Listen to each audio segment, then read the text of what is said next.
하겠습니다. 에베소서 1장 15절에서 19절 말씀입니다.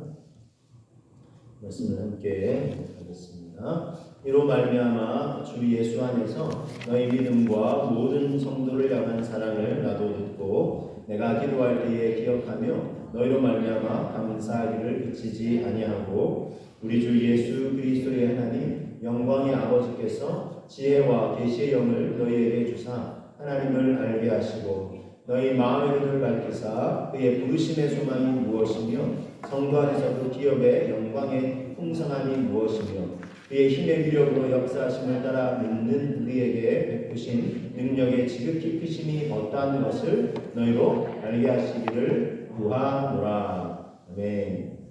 여러분, 우리가 앞서도 이제 기도를 했습니다. 기도, 특별히 이제 중보 기도를 할 수 있다는 것은 관심과 사랑이 아닐 수가 없습니다. 저는 여러분들을 위해서 여러분들 이름을 부르면서 이렇게 또 함께 나눠주신 기도 제목들을 제가 이렇게 부르면서 품고 기도를 하고 있습니다. 중보 기도를 하고 있습니다. 어떤 분은 이제 기도를 부탁하시면서도 자꾸 부탁해서 이렇게 미안해 하시는데 전혀 그러지 않으셔도 됩니다. 기도해 드릴 수 있는 것은 제 기쁨입니다. 행복입니다.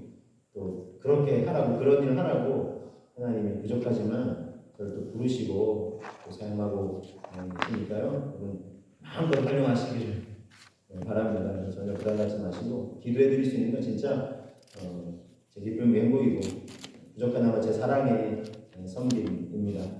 오늘 말씀 보면 이 사도 바울이 에베소 교회 성도들을 향해서 참 사랑의 마음으로 기도하고 있는 것을 볼 수 있는데요. 우리 15절 또 16절 말씀 보시면 이로 말미암아 주 예수 안에서 너희 믿음과 모든 성도를 향한 사랑을 나도 듣고 또 내가 기도할 때에 기억하며 너희로 말미암아 감사하기를 그치지 아니한다 그랬어요. 에베소 교회 성도들을 향해서 감사의 마음을 담아 사랑의 마음을 담아 기도하고 있는 바울을 볼 수 있습니다. 자, 어떻게 기도했을까요? 바울은 에베소 교회 성도들을 어떤 마음으로 품고 사랑으로 기도했을까요? 먼저는요, 지혜와 계시의 영을 주소서 이렇게 기도를 했어요.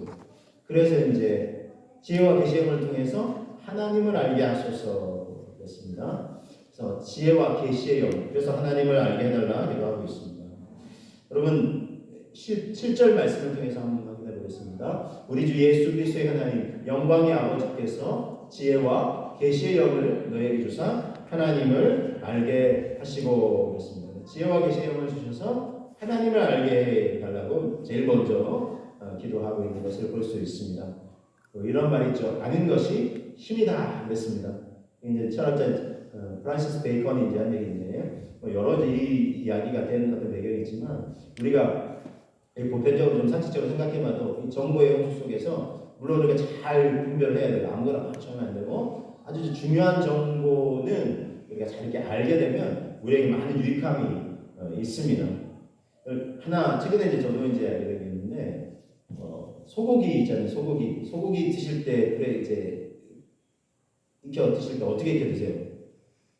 바짝 익혀 먹으면 에이 상식도 모르는 사람 취급하는 수가 있어요. 그렇죠? 소고기는 그냥 살짝 그냥 이렇게 아직 피기가 가시지 않았는데 그냥 살짝만 익혀가지고 그렇게 먹어야 된다. 이렇게 이제 보편적으로 얘기하는데 이게 한편으로 틀리대요. 왜냐하면 지방이 없는 안심 같은 부위는 그렇게 먹어야 돼요.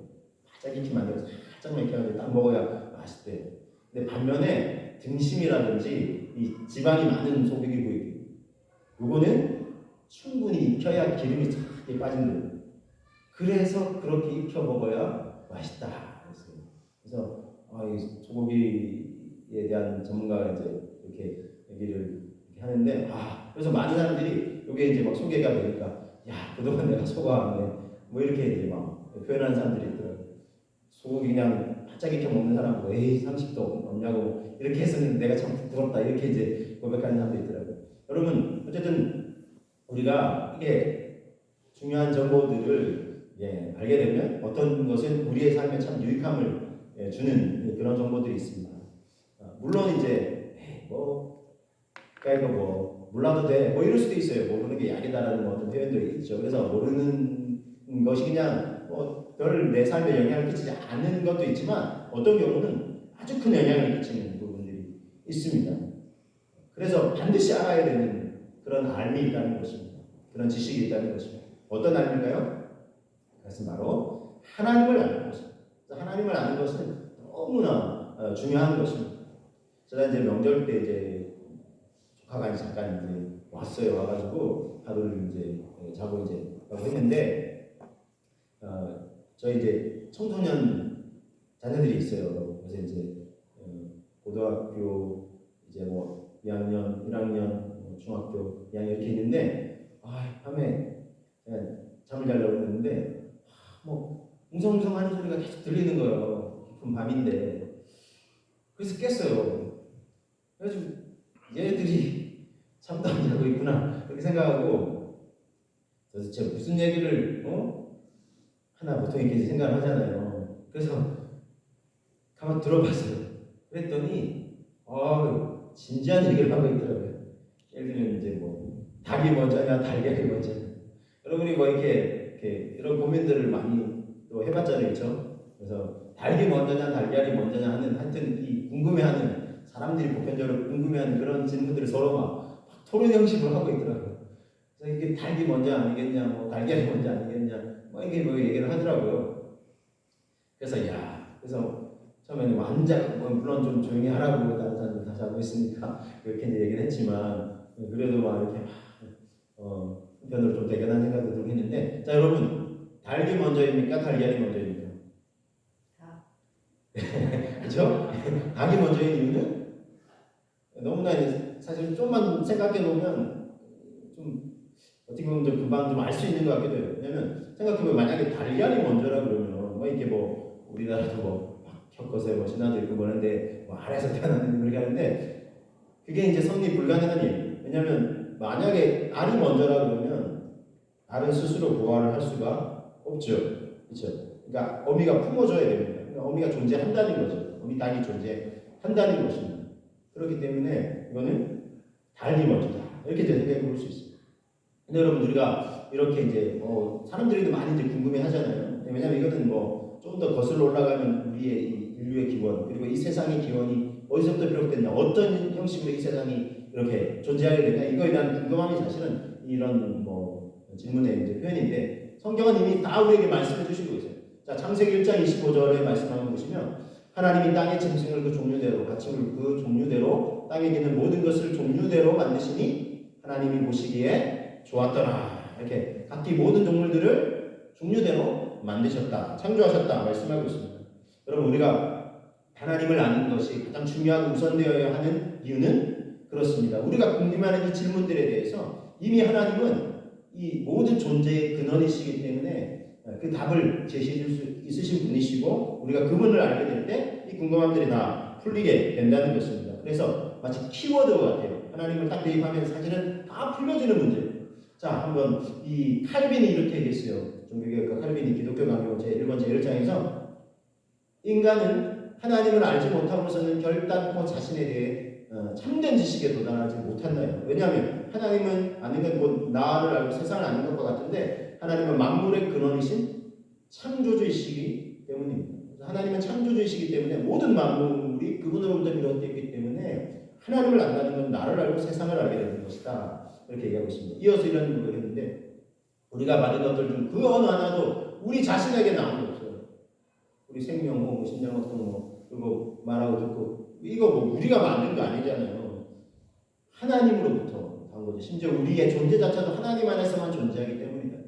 따라서 하늘에서 이슬처럼 떨어지는 이들 축복들로 말미암아 우리는 마치 이 시대를 따라 시내를 따라 샘 근원으로 올라가는 것처럼 그 축복의 근원 하나님에게까지 인도함을 받게 된다는 것입니다. 그래서 하나님을 알게 되면 우리가 참 이렇게 존재의 근원이신 그분에게까지 가게 돼서 모든 것들이 다 그분에게서부터 비롯된 것이구나 라는 깨달음을 얻게 된다는 것입니다. 그래서 세상의 주관자이시고 또 모든 인생과 만물의 창조주이신 근원이신 그분을 알아야 한다라는 것을 강조하고 있습니다.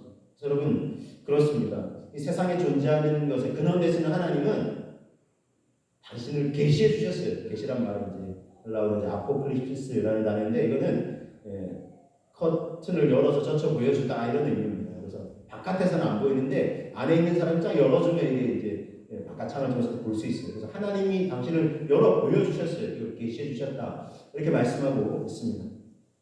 그런데 궁금한 것은 지난주에 제가 한번 말씀드렸는데 그러면 계시해 주셨으면 다 알아야 될 것 같은데 왜 누구는 알고 누구는 모르냐 이거.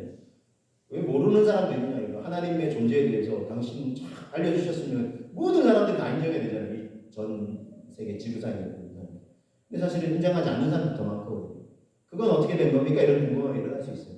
그건 여러분 그걸 방해하는 존재가 있기 때문에 고린도후서 4장 4절을 말씀을 통해서 확인해 보기 원합니다. 그 중에 이 세상 신이 믿지 아니하는 자들의 마음을 혼미하게 하여 그리스도의 영광의 복음의 광채가 비치지 못하게 하미니 그리스도는 하나님의 형상이니라. 그랬어요. 이 세상 신, 즉 사탄 마귀입니다.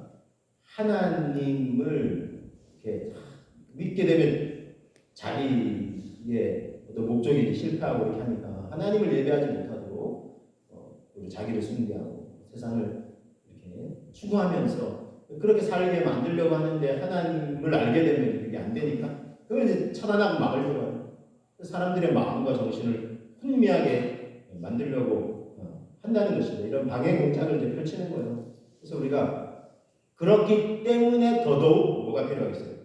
지혜와 계시의 영을 달라고 우리는 기도해야 되는 것입니다. 왜냐하면 사탄 마귀와 다른 악한 영들이 방해하니까 우리는 역으로 그걸 뚫고 하나님께서 당신을 온전히 계시해 주시고 우리가 알 수 있도록 지혜와 계시의 영을 우리에게 부어주소서라고 더 간절히 기도해야 한다는 것입니다. 하나님을 알게 될 때 우리의 궁금함이 모든 것이 풀리게 되고 사람들이 지금 막 궁금해하는 인류가 어떻게 시작됐고 세상이 어떻게 시작됐고 그리고 세상에는 왜 죄와 악이 넘쳐나고 그렇잖아요. 그리고 이 세상의 결말은 무엇이고 이 세상의 결말, 우리 인생의 결말은 무엇이고 왜 이 세상에는 고통이 있고 악이 있고 그리고 이제 뭐 아픔이 있고 그럼 죽음 외에는 뭐가 있는 사후세계가 있는데 얼마나 궁금해요. 나는 천국, 지옥 말고 궁금하잖아요. 여러분 이 궁금함들이 어떻게 풀리겠습니까? 하나님 그분을 아까 키워드와 같은 딱 대입하면 이게 사실은 풀리게 되어 있다는 것입니다. 이 답들은 이미 성경에서 알려주고 있습니다. 그렇기 때문에 우리에게 더욱 지혜와 계시의 영이 필요합니다. 자, 에베소서 1장 8절 9절에서 우리 다시 한번 하게 되면 이는 그가 모든 지혜와 총명을 우리에게 넘치게 하사 그리고 9절 말씀을 보시면 우리 그 뜻의 비밀을 우리에게 알리셨다 그랬어요. 그러니까 지혜와 계시의 영으로 충만히 부어 주실 때 우리가 하나님 아직 비밀과 같은 거는 사탄 마귀가 미리 알면 이걸 다 방해하니까 마치 암호처럼 이렇게 하나님이 제시해 주세요. 그래서 여러분 근데 우리는 지혜와 계시의 영을 충만히 받으면 그걸 알게 된다는 거예요. 이 세상이 이치뿐만 아니라 특별한 측면이라고 하는 구원에 관한 모든 계시도 알게 된다는 것입니다. 절대 우리 어떤 이성과 지혜와 논리만 가지고 알 수 있는 것이 아니라는 것입니다. 지혜와 계시의 영이 필요합니다. 자, 그 존재가 지혜와 계시의 영은 누구겠습니까? 성령님이십니다. 성령님. 자, 이사야서 11장 1절 2절 예수님에 관한 이 탄생 예언인데 여기도 성령님에 대해서 소개하고 있습니다. 이새의 줄기에서 한 싹이 나며 그 뿌리에서 한 가지가 나서 결실할 것이요. 이새는 이제 다윗의 이제 아버지잖아요. 그래서 거기에서 이제 다윗왕 그리고 그 후손으로 나는 예수 그리스도 유다 지파로 그래서 자, 그 위에 그 예수님이 보세요. 여호와의 영 곧 지혜와 총명의 영이고 모략과 재능의 영 지식과 여호와를 경외하는 영이 강림하시리니 지혜와 총명의 영이시다. 성령의 충만. 예수님도 우리 예수님이 앞서 길을 예배했던 세례 요한도 그렇죠? 성령으로 충만함을 받았어요. 그래서 성령의 충만함을 받는다는 것은 하나님의 지혜와 총명과 계시의 영을 우리가 덧입게 된다는 것입니다. 또한 신약에서는 진리의 영이시다. 그렇죠? 그래서 진리의 영이 이 참 진리를 깨우쳐 주시고 사람들 앞에서 우리가 무슨 말을 하며 복음을 전해야 될지도 진리의 영이신 성령의 충만함을 받으면 하나님 깨우쳐 주신다 이렇게 말씀하고 있습니다. 자, 이 지혜와 계시의 영인 성령님 어떻습니까, 여러분? 우리에게도 충만히 이렇게 부어주시도록 기도하고 간구해야 되겠죠. 그래서 지혜와 계시의 영을 충만히 주님 부어주세요. 그리고 나 자신뿐만 아니라 혹시 우리 가족, 우리 뭐 형제자매, 우리 자녀들, 손주들 가운데 이런 기도가 필요한 사람들이 있어요, 그렇죠? 왜 이렇게 참 내가 믿고 아는 예수님 하나님 소개하려고 해도 쉽게 마음 안 들 수도 있잖아요. 우리의 노력만 가지고 되는 게 아니에요. 우리의 노력이 필요 없다는 얘기 아니에요. 그게 밑거름이 되지만 지혜와 계시형을 주님 우리 가족에게도 충만히 부어 주옵소서. 그래서 하나님을 만물에 그러신 하나님을 알게 하옵소서. 기도하시는 저와 여러분 되시기를 주님의 이름으로 축복합니다. 이것이 바울이 이제 에베소 교회 성도들을 향해서 사랑의 마음을 담아 첫 번째 기도였고요. 두 번째는요, 부르심의 소망을 알게 하소서.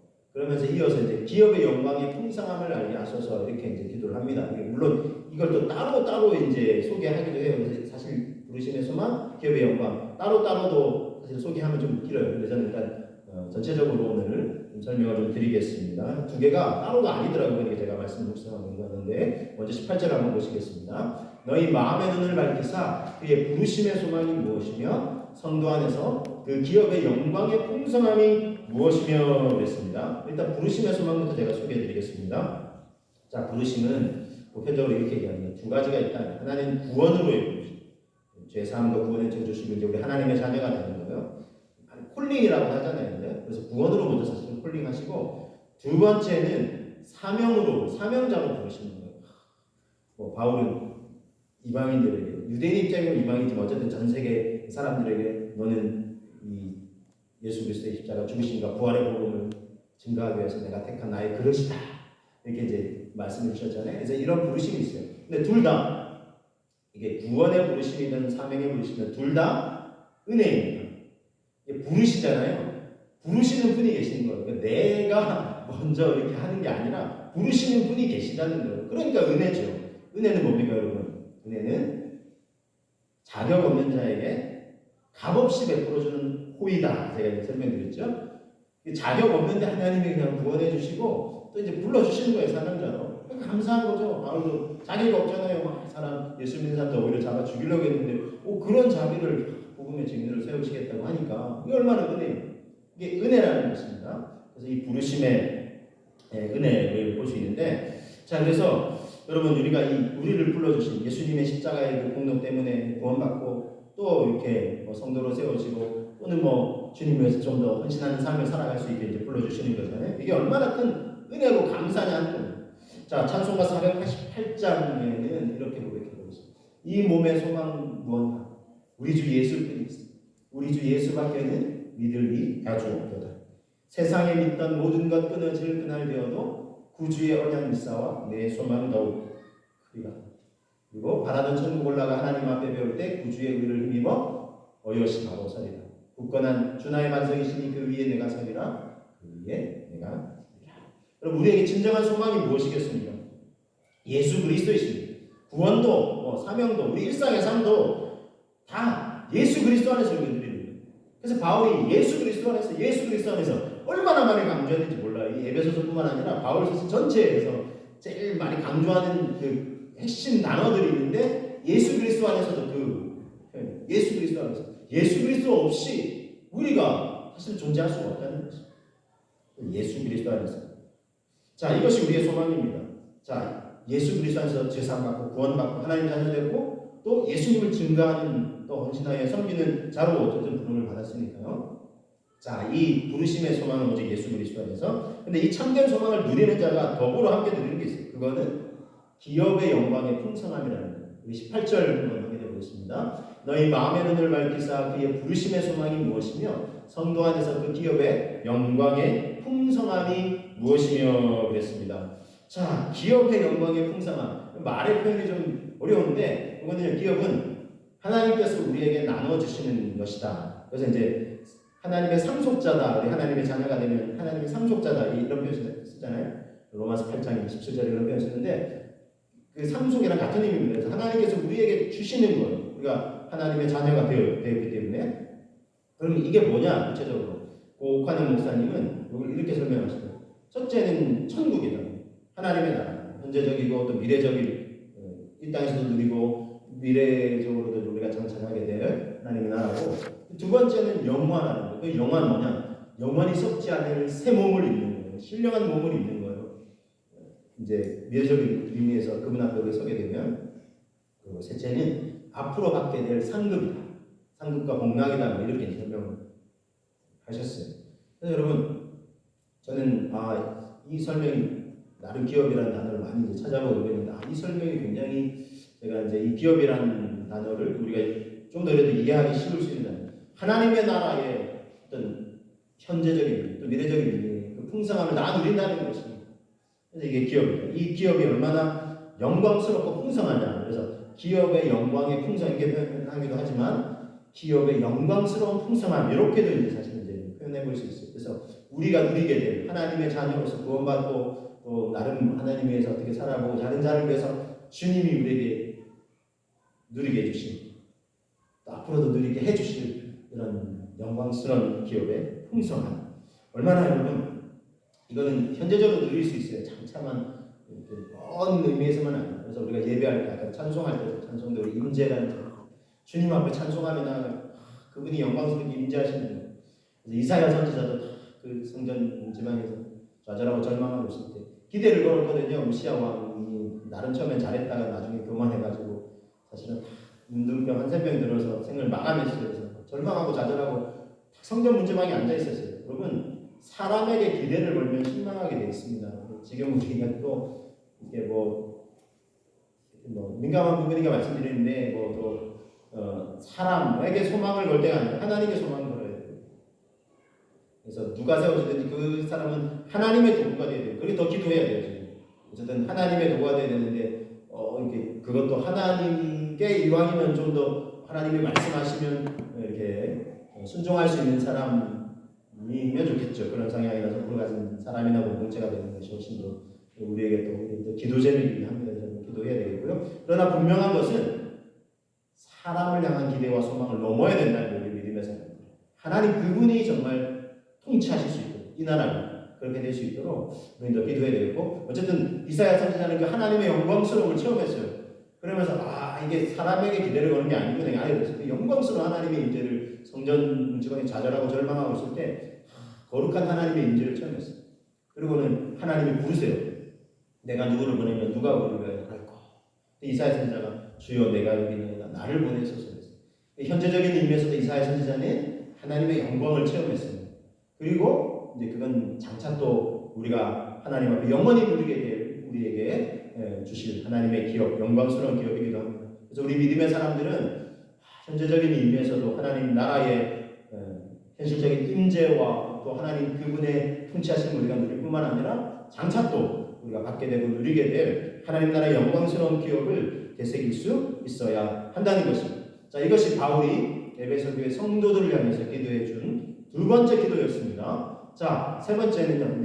물론 이제 이걸 네 개로 아까 이 두 개를 조금 전에 나누는 걸 두 개로 나눠서 네 개로 이제 하는데 어쨌든 저는 이제 세 개로 보서 오늘 나눠드릴 세 번째는 뭐냐면 능력의 크심을 알게 하소서라고 기도를 해줬다는 것입니다. 자, 이 능력은 이제 부활의 능력이다 이렇게 보시는데 능력의 크심을 알게 하소서. 에베소서 1장 19절 보시면 그의 힘의 위력으로 역사하심을 따라 믿는 우리에게 베푸신 능력의 지극히 크심이 없다는 것을 너희로 알게 하시기를 구하노라 그랬어요. 자, 능력이 우리에게 베푸신 능력이 얼마나 큰지를 알기를 원한다. 이제 알게 하시기를 그래서 기도한다고 했어요. 자, 이 능력은 무슨 능력일까요? 능력은 이렇게 볼 수 있어요. 그 시대의 배경 속에서 우리가 힌트를 얻을 수 있는 것은 어려움을 견뎌내는 능력이다 이렇게 볼 수 있습니다. 왜냐하면 초대교회 성도들이 무척이나 어려웠잖아요. 예수님 믿는다는 이유로 이게 이제 들키면 발각이 되면 목숨을 잃을 수도 있는 사자박으로 내던져질 수도 있는 그런 위험한 상황이 될 수도 있고 근데 그걸 견뎌냈거든요. 그래서 저기 터키 지방에 보면 카타콤 동굴이라는 데도 있고 그래서 깊은 동굴을 파가지고 십몇 층 되는 막 동굴을 파가지고 그 속에서 지내면서 어떻게 이렇게 깊은 동굴을 팔 수 있냐는데 바위가 우리나라 생각하는 그 딱딱한 바위가 아니라 이렇게 파내면 파내지는 뭐 그런 바위예요. 그래서 거기서 그냥 막 두려워 떨게 지내는 게 아니라 예배드리면서 서로 감사하면서 성만찬을 나누면서 그러면서 견뎠다고 얼마나 참 이제 다른 교회를 섬길 때 몇몇 이제 또 청년들 섬기는 어른들과 함께 이제 기도하면서 섬기고 청년들 훈련시켜서 단기 선교팀으로 이제 다녀온 적이 있는데 정말 감격이 막 밀려오더라고요. 이 어려운 가운데서 그냥 막 두려웠던 게 아니라 함께 의지하면서 예수님을 믿음으로 고백하면서 잘 견뎌낸 그 성도들의 모습을 보면서 가슴이 참 뭉클했던 적이 있습니다. 어려움을 견뎌내는 능력이요. 여러분 우리 동계올림픽을 진행하고 있습니다, 그렇죠? 네, 하고 있는데 참 우리 국민들을 이제 감동케 해준 한 선수가 있어요. 황대현 선수라고 그렇죠? 자, 황대현 선수가 이제 먼저 이 1000m 경기에 출전했어요. 유력한 금메달 후보입니다. 그래서 그런데 여러분 아시겠지만 이제 참 이해할 수 없는 편파 판정으로 이제 준결승 자기가 속한 조에서 1위로 딱 통과하고도 탈락이 됐어요, 그렇죠? 그래서 막 어떻게 하냐 뭐 이러고 막 우리가 좀 분노하기도 하고 막 그랬는데 본인은 근데 마음에 계속 그런 감정을 가지고 있으면 그 다음 경기에 남아 있으니까 안 되잖아요. 그랬더니 얼마 지나지 않아서 자기의 SNS에 이 마이클 조던 농구 황제라고 하는 마이클 조던이 올렸던 글을 딱 인용을 하면서 그 글의 내용이 뭐냐면 장애물이 있다고 해서 반드시 이렇게 패배하는 건 길이 막히는 건 아니다 하면서 벽에 부딪힌다면 돌아서 포기하지 마. 어떻게 하면 벽에 오를 수 있을지, 벽을 뚫고 나갈 수 있을지, 또는 돌아갈 방법이 없는지를 생각하라. 마이클 조던 농구 황제라고 했거든요. 그거를 인용을 하면서 자기가 마음을 다잡고 있다. 그리고 남은 경기 내가 정말 열심히 준비하겠다. 그리고 이제 각오도 다졌던 것 같아요. 아무도 건들지 못하게 하겠다. 그래서 1500m에서 어떻게 했죠? 진짜 놀랍게도 그죠? 중간에 좀 뒤쳐져 있다가 갑자기 앞으로 싹 가서 왜냐하면 1위로 달려야 이제 중간에 그런 시비가 없으니까 중간에 1위로 치고 나가서 9바퀴나 남았는데 1위로 치고 올라가서 우리 걱정이 체력이 떨어지면 어떻게 하지 했는데 끝까지 1위로 달려서 금메달을 따서 영광스럽게 하늘을 향해서 이렇게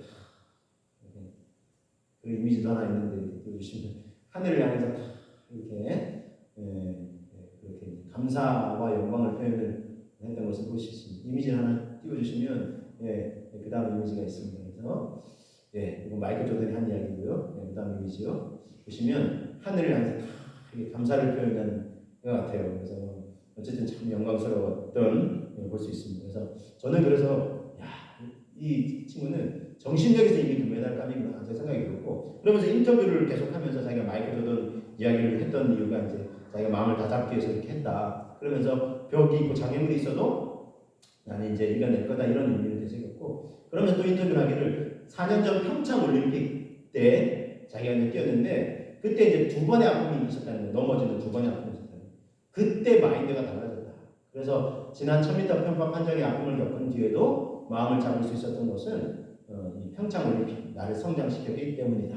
이렇게 얘기를 하면서 우리 친구 참 사실 정신력이 대단하다는 생각이 들었는데 1500m 경기 하기 전에 이제 이런 아까 그 마이클 조던의 글을 올리고 금메달 따고서는 이제 이런 고백을 한 거예요. 그래서 정신력이 이미 금메달 감이었구나 이런 생각을 하게 되었습니다. 그래서 여러분 이런 정신력이 또 있다면 어떤 어려움도 극복할 수 있지 않을까 이런 생각도 이제 그런 밑거름이 되겠죠.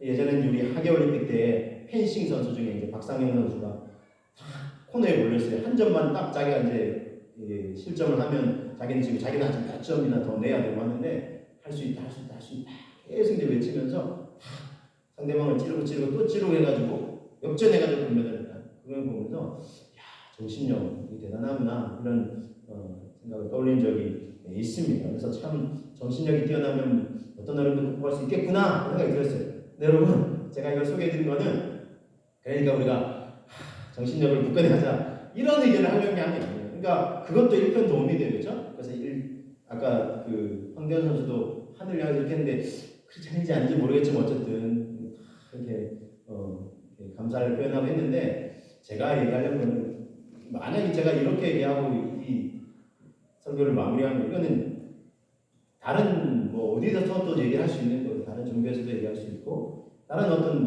종교를 안 가진 사람도 우리 신념이 중요하다 이런 얘기할 수 있어요. 저는 이 얘기를 하려고 하는 게 아닙니다. 어쨌든 우리의 정신력도 중요하지만 여러분 우리는 우리의 삶에 어떤 어려움이 닥칠 수가 있어요. 근데 그것을 이겨내고 극복할 수 있는 정신력도 중요해요. 필요해요. 그러나 그걸 넘어서는 실제적인 능력이 있다는 거죠. 그게 무엇이겠습니까? 그것이 바로 뭘까요? 19절 통해서 한번 읽어볼게요. 자, 이 능력이 뭡니까? 19절 그리고 20절 통해서 구체적으로 확인해 보겠습니다. 그의 능력이 그리스도 안에서 역사하사 죽은 자들 가운데서 다시 살리시고 하늘에서 자기의 오른편에 앉히사 그랬어요. 우리에게 주신 지극히 큰 능력을 아까 19절에서 얘기했죠. 그럼 그게 뭐냐? 20절에서 그의 능력이 그리스도 안에서 역사하사 죽은 자 가운데서 다시 살리셨잖아요. 예수님이 부활하셨잖아요. 그리고 하늘에서 자기 오른편에 하나님께서 성부 하나님이 자기 오른편에 앉히셨잖아요. 이 부활의 능력이라는 거예요. 그래서 예수님 믿는 자에게 어떤 능력 주셨다고요? 이 부활의 능력을 주셨다는 것입니다. 이 소망과 능력을 주셨다는 것입니다. 여러분 예수님 보세요. 사단의 권세에 눌려가지고 저희 권세에 눌려가지고 십자가에 죽으셨죠. 사탄 마귀는 자기가 이긴 거예요. 영화 패션 오브 크라이스트 보면 사탄이 막 우리 군중에 쭉 있다가 예수님 십자가에 달려서 어쩔 줄 몰라고 무기력하게 있으니까 막 미소져요. 지가 이긴 줄 알고. 그러나 어떻습니까? 예수님 십자가에 죽으셨어요. 그러나 이게 끝이 아니라 사흘 만에 부활 승리하셨어요. 지금은 하나님 보좌 우편에서 우리를 위해 기도하고 계신 줄 믿으시길 바랍니다. 예수 그리스도 믿는 자에게 주신 부활의 능력, 이게 실제적인 능력이라는 거예요. 여러분 우리 인생에 닥치는 이런저런 아픔, 어려움이 있어요. 제일 큰 어려움과 절망이 무엇이겠습니까? 여러분 그 어떤 아픔과 어려움을 우리에게 다가온다고 하더라도 우리에게 부활의 능력이 있는 거예요. 예수님이 부활하신 거죠. 이 능력을 주셨어요. 그래서 이 능력을 믿고 이 능력 안에 굳건히 거할 수 있다면 어떤 어려움도 극복해 낼 수 있는 실제적인 능력이 우리에게 주어져 있다는 것입니다. 여러분 우리가 겪게 되는 어려움, 제일 큰 어려움은 어쩌면 사망의 권세, 이거 절망일 것입니다. 근데 여러분 끝이 아닙니다. 예수 그리스도를 믿는 자에게 이게 끝이 아니에요. 예수 그리스도를 향한 믿음이 없는 자에게는 끝이고 절망일지 모르지만 예수님을 믿는 자에게 이게 끝이 아니라는 것입니다. 부활의 권능과 능력이 우리에게 있고 이걸 믿음으로 말미암아 우리에게 산 소망이 주어진 것입니다. 베드로전서 말씀을 통해 우리가 하게 되는데 베드로전서 1장 3절 말씀 같이 한번 고백해 보겠습니다. 우리 주 예수 그리스도의 아버지 하나님을 찬송하리로다. 그의 많으신 긍휼대로 예수 그리스도를 죽은 자 가운데서 부활하게 하심으로 말미암아 우리를 거듭나게 하사 산 소망이 있게 하시며 산 소망이 있게 하셨다는 거예요. 부활의 권능에 살아있는 소망이라 죽은 소망이 아니라는 것입니다. 예수 그리스도의 부활하심을 믿는 자에게는요 마치 이거는 죽음은 애벌레가 자신의 생애의 끝이라 생각하는 바로 그 순간 애벌레의 옷을 벗고 나비가 돼서 이렇게 날아가듯이 새 옷을 입고 새로운 세상의 시작이 열리듯이 육체의 죽음은 인생의 끝이 아니라 새로운 시작이며 부활의 영광으로 들어가는 문이라는 것입니다. 여러분 우리에게 이 부활의 능력이 주어져 있는 줄로 믿으시길 바랍니다. 이것이 우리에게 주신 능력이에요. 어떤 것도 우리를 무너뜨리고 끊을 수 없어요. 로마서 8장 말씀 통해 되새깁니다. 8장 33절 34절 말씀을 먼저 보시면 누가 능히 하나님께서 택하신 자들을 고발하리요 의롭다 하신 이는 하나님이시니 누가 정죄하리요 죽으실 뿐 아니라 다시 살아나신 이는 그리스도 예수시니 그는 하나님 우편에 계신 자요 우리를 위하여 간구하시는 자신이라. 할렐루야. 그래서 이렇게 이 확신을 가질 수 있어요. 로마서 8장 38절 39절 내가 확신하노니 사망이나 생명이나 천사들이나 권세자들이나 현재일이나 장래일이나 능력이나 높음이나 깊음이나 다른 어떤 구조물이라도 우리를 우리 주 그리스도 예수 안에 있는 하나님의 사랑에서 결코 끊을 수 없으리라. 할렐루야. 이 확신이 우리에게 필요하지 않겠습니까? 여러분 이 믿음의 확신을 굳건히 하시면서 우리에게 주신 이 부활의 능력 되새기시면서 어떤 어려움이라도 능히 이겨낼 수 있다는 굳건한 믿음을 다시 한번 되새기시는 저와 여러분들 되시기를 주님의 이름으로 축복합니다. 우리 기도하시겠습니다. 자, 사랑과 감사로 어떤 기도를 드렸습니까? 지혜의 계시의 영을 주셔서 하나님을 알게 해달라고 기도했습니다. 부르심의 소망을 알게 해주시고 기업의 영광의 풍성함을 알게 해달라. 또 능력의 크심을 알게 하소서. 이건 부활의 능력이고 천국의 산 소망입니다. 주여 우리가 이 믿음으로 무장하게 하여 주옵소서. 굳건히 서게 하여 주옵소서. 우리 함께 기도하겠습니다. 기도하며 나아갑니다. 주님 이 시간 기도하고